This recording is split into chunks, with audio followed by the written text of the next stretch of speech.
Café com Cavanha traz o tema Aplicações do Gás Natural, com Adriano Lorenzon, gerente para o gás natural na Abrace, Associação dos Grandes Consumidores de Energia, e Paulo Pinho, diretor nas áreas de gás natural, renováveis e energia. Obrigado por aceitarem gravar o café. Bom dia. Bom dia. Bom dia, Cavanha. Obrigado pelo convite. Obrigado aos dois. Muito bom. Começar com o Adriano. Em grandes números, Adriano, quanto produzimos, importamos e consumimos de gás natural no Brasil? Cavanha, os números, vamos dizer assim, oficiais aí, mais recentes, a gente tem do próprio relatório do Ministério de Minas e Energia, né? Então, hoje, em média, aí, a gente está falando de uma oferta total e uma demanda total no Brasil de em torno de 70 milhões de metros cúbicos dia de gás natural. Isso é bem diferente do volume produzido, né? Porque a gente tem um bom volume aí do que é produzido reinjetado, né? Então, a gente está falando que a média de 2019, eu estou olhando aqui, foi em torno de 35 milhões de metros cúbicos dia, ele foi reinjetado. Então, dos 100 milhões produzidos, em torno de 35%, então, está sendo reinjetado para a produção de óleo. Então, a gente está falando aí desses 103 milhões produzidos, o que é efetivamente ofertado, fica na casa dos seus 47 milhões, e para complementar a total da oferta, a gente chega numa importação de em torno aqui de 27 milhões de metros cúbicos dia. E aí a importação variando entre gás importado da Bolívia, né? Historicamente é um volume bem relevante, e a importação via os terminais de GNL. Paulo, e como é que é a aplicação desse gás chegando para a terra, chegando para a disponibilidade? Olha, no Brasil, a maior parte é consumida na área industrial, principalmente para aquecimento, criação de vapor, né, e geração elétrica, né? A divisão é 58% entra para a indústria e 25% para a elétrica. E daí o resto entra gás veicular, alguma cogeração e outras pequenas aplicações nesse momento. Tá? O que difere muito do padrão dos países do norte, né? Que tem muito mais aplicação na parte comercial e residencial, que aqui no Brasil é ínfima. E a questão da aplicação na energia, como é que funciona isso, Adriano? Você vê que a aplicação da energia ela tem uma variabilidade muito alta, né? Pelo nosso regime hidrológico e pelo próprio o modelo do nosso despacho, né? Ser um despacho que depende muito tanto do nível dos reservatórios quanto da expectativa de chuvas nos próximos meses ou anos.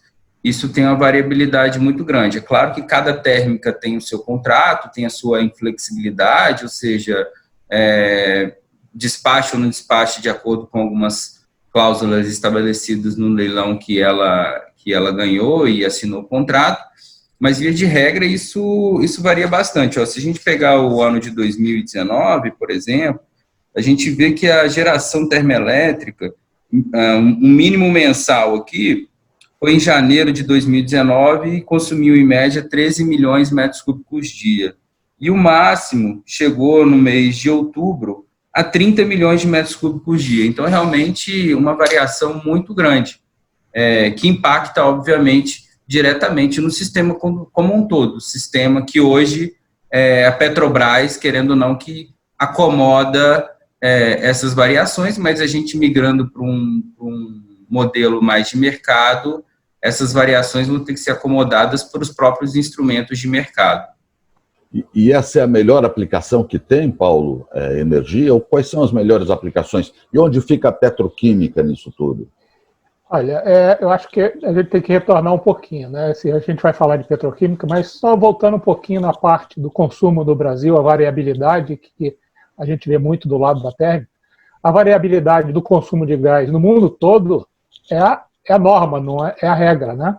Por quê? Porque tem inverno e verão, e então o que os países desenvolvidos eles têm armazenagem em cavernas e o que for, né?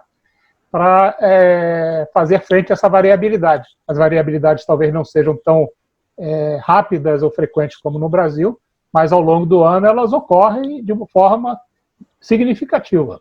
Isso você diz para aplicação em energia? Não, para aplicação geral. Ou seja, porque aqui no Brasil a aplicação maior é na área de energia industrial, né? E em segundo plano, energia nesse momento. Então, mas o consumo de gás ele varia ao longo dos meses na Europa e nos Estados Unidos, porque nos meses mais frios se consome mais calor e você tem que ter uma forma de adaptar essa variação de demanda ao longo do ano. Então, voltando à segunda pergunta, desculpa, eu perdi. A questão da petroquímica, é a aplicação mais nobre que tem a energia, as térmicas, ou por exemplo, a petroquímica está nesse bojo? A petroquímica, uma parte, ela tem a ver com gás condensado, né? O condensado do gás. Então, a pergunta é a seguinte, o gás que nós estamos trazendo vai ter muito condensado, a gente vai separar isso para usar na petroquímica ou não? O outro é o seguinte, mesmo aplicando na petroquímica, o volume de gás que nós temos ele é significativo e vai se concorrer com os países que realmente produzem gás, né? Porque a nossa posição na produção de gás, reserva e tudo mais, nós ainda não somos significativos e, aparentemente, nos próximos 10 anos também não seremos.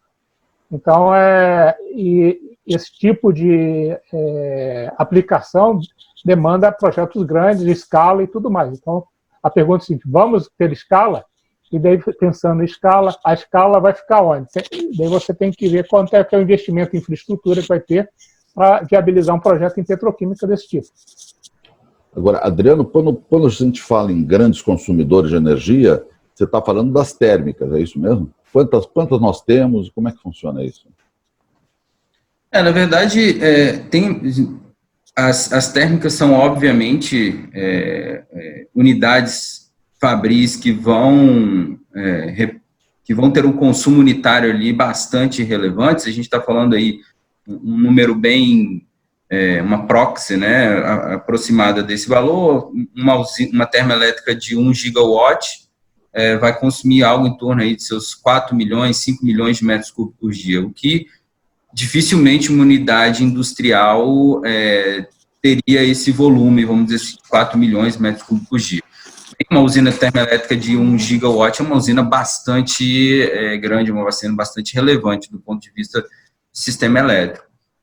Agora, a gente tem unidades fabris realmente que têm um consumo unitário bem relevante, né? Unidades que chegam quase aí a 1 milhão de metros cúbicos dia de consumo de gás, e dessa forma também podem ser consideradas como âncoras de gás natural. A petroquímica, né, tem um estudo recente da EPE que faz um estudo sobre a indústria do metanol e mostra ali que uma unidade de metanol média pode ter algo de mais de 2 milhões de metros cúbicos dia de consumo de gás natural. Então, realmente, a indústria pode ser um consumidor bastante relevante. Agora, Paulo, o que o Brasil teria que fazer para usar melhor o seu gás natural, se é que isso é uma tese? Até porque hoje o uso do gás natural como reinjeção ele cria bastante valor porque ele aumenta a produção de óleo, não é isso? Então, como é que é essa equação? Bem, voltando ao que o Adriano tinha falado, né? Ou seja, eu não vejo possibilidade de a gente não continuar reinjetando por um longo prazo uma parcela significativa do gás. Tá?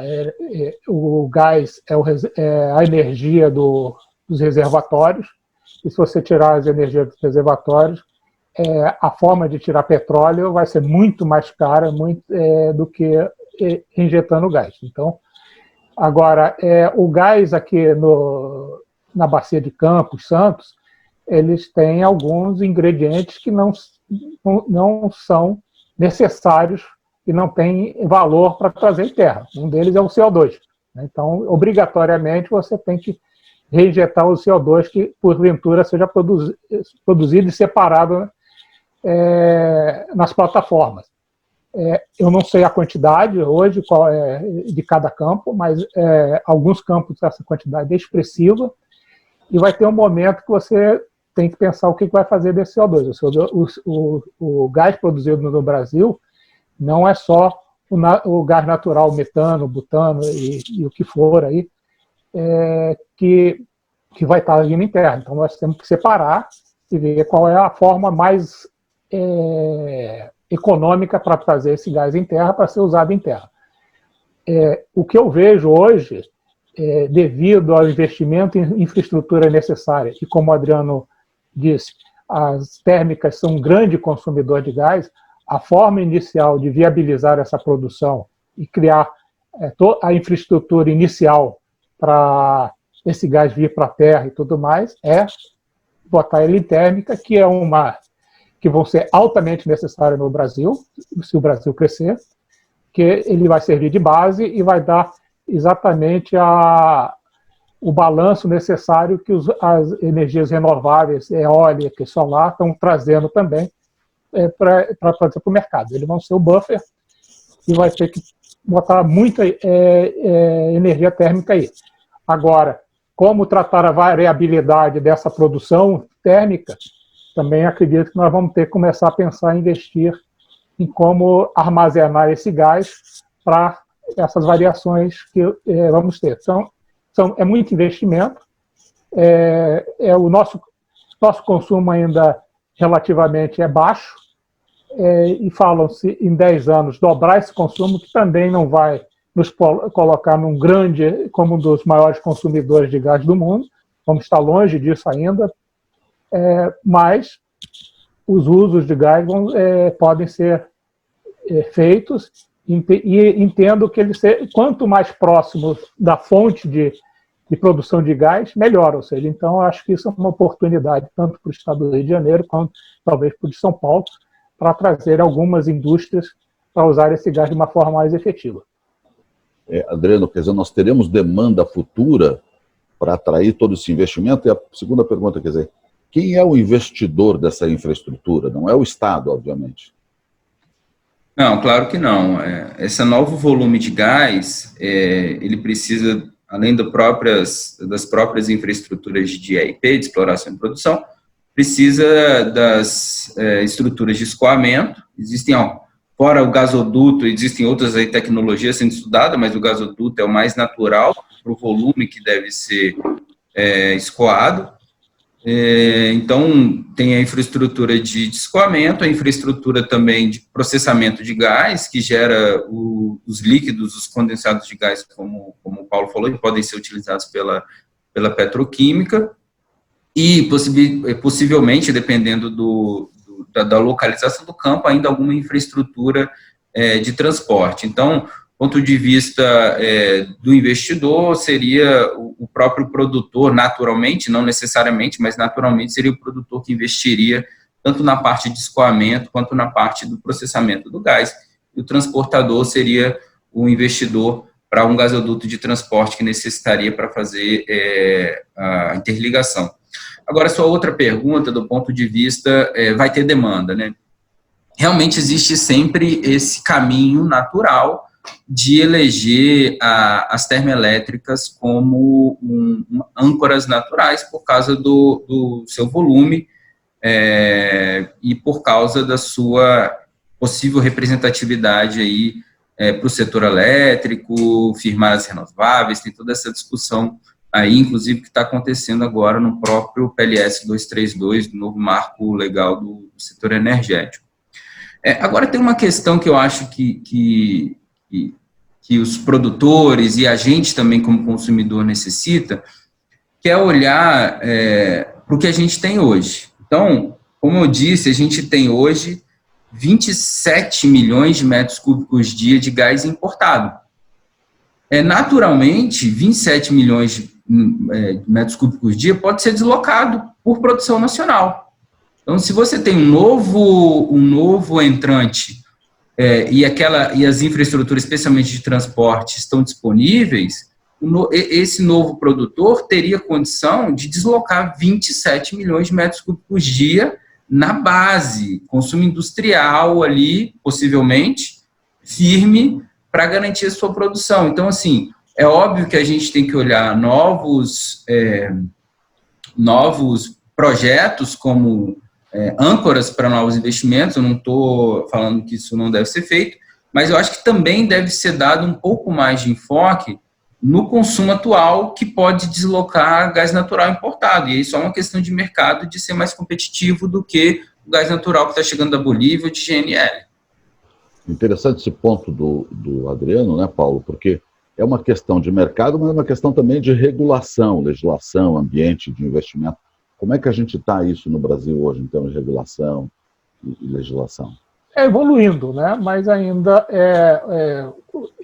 eu gosto de ver sempre a legislação, ver a competitividade que a legislação brasileira, né, o nível de impostos que você bota na cadeia, comparando com as alternativas que existem, né? Eu acredito que o gás, quando chega ao consumo final, ele ainda é muito caro, né? Eu não sei dizer nesse momento se o gás que vai ser produzido vai chegar a um preço que vai tornar muito mais competitivo você produzir na indústria algum produto petroquímico, por exemplo. Tá? Eu não sou contra a importação de gás, desde que seja num preço, ou seja, como é prefixado o preço da Bolívia, ou era prefixado o preço da Bolívia, que gerou digamos, um problema, né? Ou seja, a precificação era baseada em óleo, e hoje o gás é mais barato que o óleo. Então você estava importando gás caro, e não deveria. Você já tinha um gás preso na Bolívia, que você resolveu dar um prêmio para a Bolívia da forma como você precificou aquele gás. Se mudar a precificação e o preço da Bolívia cair, que deveria cair, já que é um gás mais seco e tudo mais, são campos de gás, não são campos de petróleo, ele deveria chegar de uma forma bem mais em conta aqui. E a questão de distância, a questão de onde que vai ser o consumo e tudo mais. Eu não sou contra a importação, eu não vejo isso como um problema. Pode deslocar, mas acredito que deslocaria pouco se tivéssemos um mercado competitivo de gás. Tá? Já que a infraestrutura já está pronta, e a Bolívia tem reservas, o problema da Bolívia é como explorar essas reservas dele. Mas vai ser uma competição para mim é uma coisa interessante, é do mercado, e a gente tem que aprender a competir com as opções. Ou seja, o problema do nosso gás é o seguinte, ele vai ser competitivo com as opções, sem haver proteção na legislação brasileira para importar esse gás, ou não. Né? Se criar a proteção, você vai ter uma cadeia cara que não vai continuar não nos ajudando no futuro. Essa aqui é um nicho de mercado que vai atrapalhar no futuro a gente novamente. Adriano, sua percepção de regulação e legislação é parecida?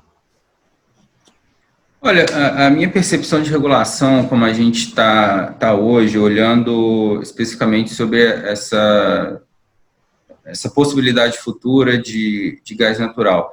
Primeiro, só ratificando o posicionamento, de maneira alguma, talvez possa ter dado a entender o Paulo, que a gente é contra a importação. Não, de maneira nenhuma, a gente é a favor do mercado. Então, se a importação for a melhor solução de mercado, vamos importar 100%. Mas, se a gente... O meu ponto que eu tentei explicar na pergunta anterior, é que se existe um volume grande de importação, existe um espaço para os produtores nacionais que vão trazer o gás, se tiverem preço competitivo, deslocar. Aí pode deslocar tanto a importação quanto a própria produção da Petrobras, por exemplo, hoje. Então, é só uma questão de mercado. O que eu quis dizer é que realmente existe possibilidade hoje de você ter consumo dentro do Brasil para ancorar os novos investimentos que são necessários, tanto em escoamento, processamento de gás. Em relação à regulação, eu acho que ela evoluiu, né? A gente teve a chamada pública do TBG, ou seja, do Gasbol, conseguimos aí o primeiro carregador diferente da Petrobras no Brasil, então realmente dá para sentir que as coisas estão evoluindo, mas realmente nos parece que a gente está no momento que talvez a gente tenha que dar um passo, não sei se vai ser maior que as pernas, mas um passo muito rápido para essa transição do mercado monopolista para um mercado aberto de gás, né? Você vê na Europa essa transição durou uma década, pelo menos, e talvez a gente tenha que fazer esse dever de casa de uma forma mais rápida, até pela própria discussão de descarbonização, né? Então, você vê forças que são volumes muito grandes de gás previstos para entrar, você vê essa questão da descarbonização, a entrada das renováveis, tudo isso nesse bojo, então, realmente, talvez a gente necessite que a regulação consiga acompanhar isso de uma forma mais célere. Por exemplo, vou citar um exemplo aqui, no termo de compromisso acertado entre Petrobras e CAD, foi acertado ali que os gasodutos de transporte, hoje a gente tem basicamente 3 sistemas e 2 deles ainda estão totalmente contratados com a Petrobras, ou seja, não se consegue outros produtores comercializar gás, seja com distribuidoras, seja com consumidores, no sistema TAG e no sistema NTS, sistema Nordeste e Sudeste. Prevê-se que isso, a capacidade disponível vai aparecer para o mercado, de acordo com algumas cláusulas desse termo de compromisso, mas, de fato, olhando hoje para a velocidade que isso está acontecendo, talvez não seja a ideal.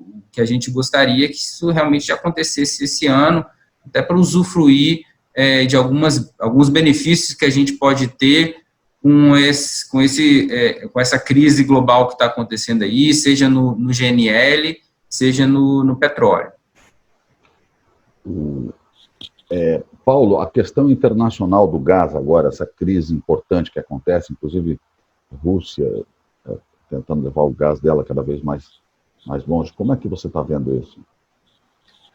Olha, digamos, as reservas de gás no mundo são muito maiores que reservas de petróleo, né? E com o advento do gás liquefeito e a quantidade de projetos que foram desenvolvidos na última década, né? Você está vendo que o problema de transporte do gás natural está sendo resolvido, né? Ou seja, que era o grande problema, era que chamavam os stranded gas, né? E agora, se você tiver reservas grandes, significativas, eles não são mais stranded, eles podem ser levados para qualquer lugar do mundo. E as redes de gasodutos também, principalmente na Ásia e na Europa, elas estão sendo ampliadas, né? Então, ou seja, temos que prever o seguinte: o mercado de petróleo e gás também, o preço não é um preço que aparentemente vai disparar e vai remunerar o acionista com grandes prêmios. Vai ser um investimento que tem que ter reservas, consumo, tudo amarrado de uma forma mais ou menos legal, né? Ou seja, de forma que quando você for fazer investimentos, são investimentos de longo prazo, são investimentos altos, que você possa ter uma visão de mercado de longo prazo. Então, isso está sendo tudo amarrado. Então, os players estão no mercado. Descobriram recentemente reservas gigantescas ali no Catar, Emirados Árabes também, que amplia a bola. Então, a briga agora não é mais a matéria-prima, digamos assim, nesse momento. É mais quem são os consumidores, como é que eu seguro os consumidores. Então, o Brasil está nessa bola. Ou seja, o Brasil é um consumidor potencial, que tem, hoje você consegue botar gás natural liquefeito no Nordeste a um preço bastante competitivo, né? Então voltamos à questão do Brasil. Ou seja, o gás da Bacia de Santos, ele vai ser consumido aonde? Eu diria que não é no Brasil, né? Ou seja, é numa parte do Brasil, onde que a gente quer concentrar nossos investimentos para desenvolver a indústria de gás e o consumo de gás. Vamos fazer gasodutos para o Brasil inteiro ou vamos usar uma mistura de gás importado, com tecnologia importada, gás comprimido, gás liquefeito e tudo mais. Não é uma solução única. Temos mais gás. Não, temos mais gás, mas temos que desenvolver os mercados de uma forma diferente. Cada um tem uma solução diferente. Nordeste tem uma necessidade X, Sul tem outra e por aí vai. Então não é... Desculpa, perdão. Vai. Não, pode falar.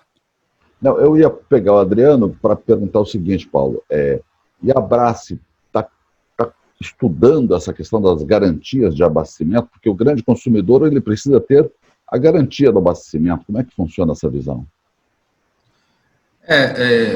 A gente vem estudando bastante esse novo modelo que a gente que estamos migrando ainda num processo inicial de migração.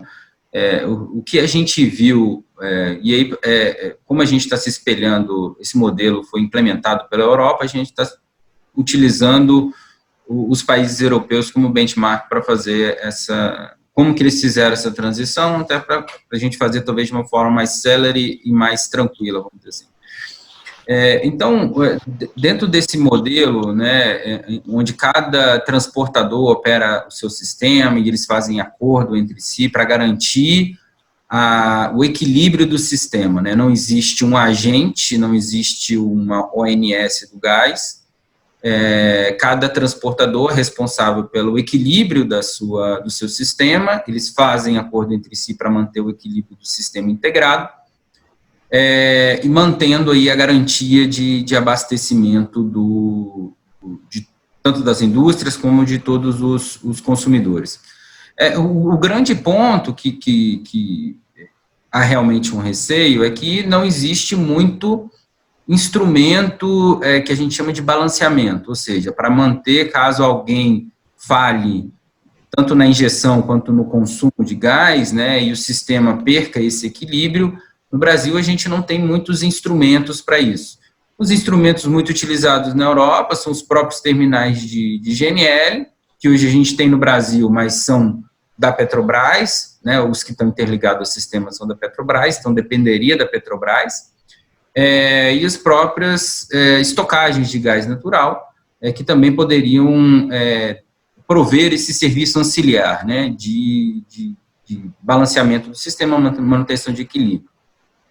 Como a gente não tem ainda não tem esses instrumentos de mercado, muitos países nessa transição utilizaram o próprio incumbente, no caso aqui do nosso caso a Petrobras, para ser aquele agente que, nesse período transitório, seria responsável para manter a confiabilidade e o equilíbrio do sistema.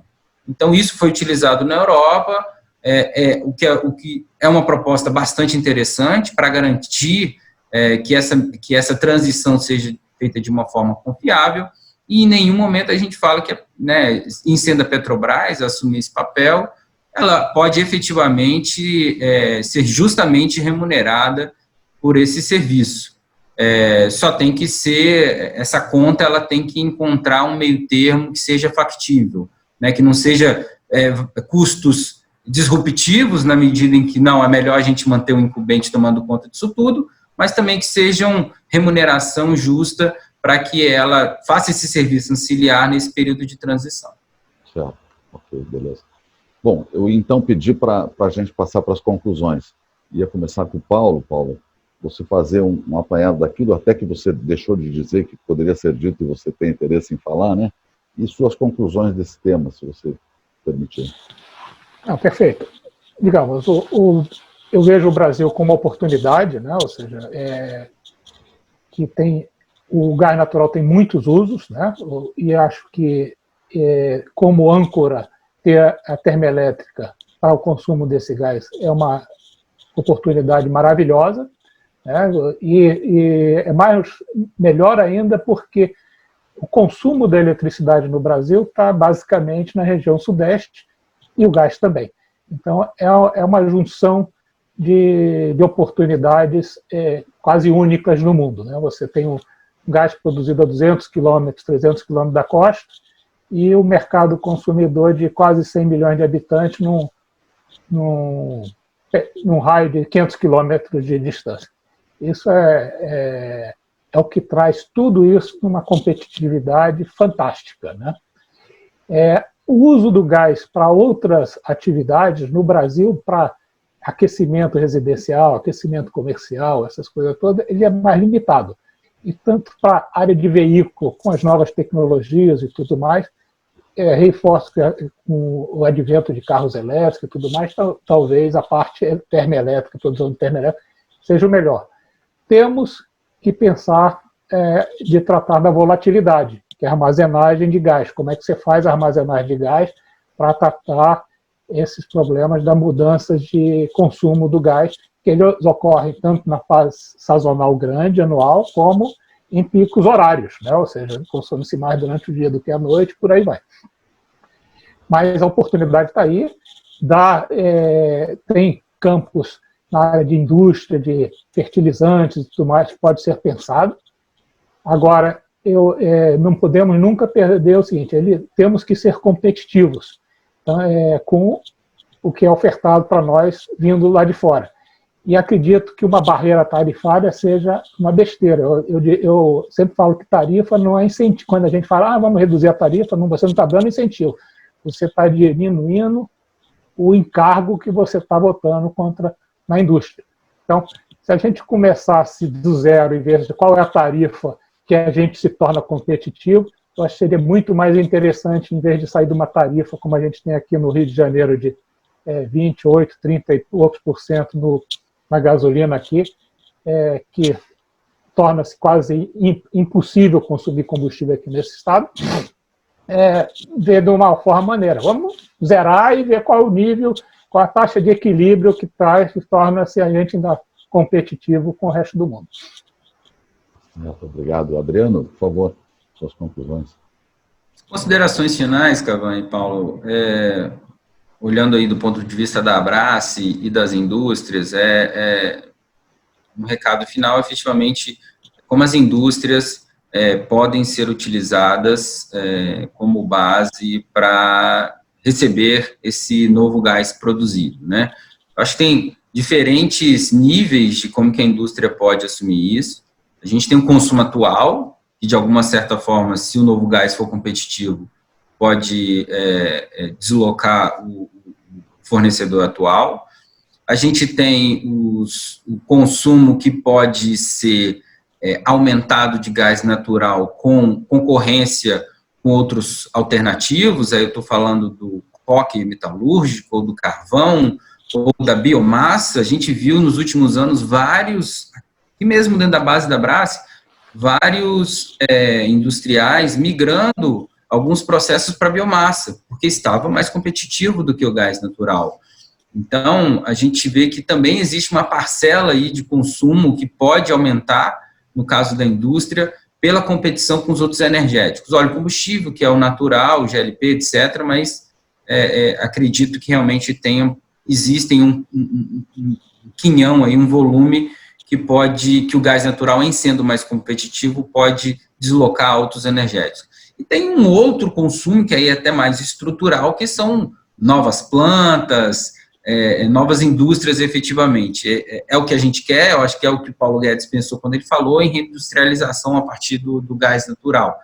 Obviamente que para algum investidor tomar uma decisão de colocar alguns bilhões de reais em uma nova planta, baseado no gás natural, esse custo de gás tem que ser estruturalmente baixo, né? Não adianta o petróleo chegar a $30, porque amanhã ele volta a 60 e o custo volta. Então, ele tem que ser estruturalmente mais baixo, que foi o que aconteceu com a revolução do shale gas nos Estados Unidos, que foram mais de 200 bilhões de dólares em 10 anos de investimento na indústria, porque o gás estava estruturalmente baixo. Se a gente chegar nesse nível, aí sim a gente vê uma possibilidade de uma reindustrialização no Brasil a partir do gás natural.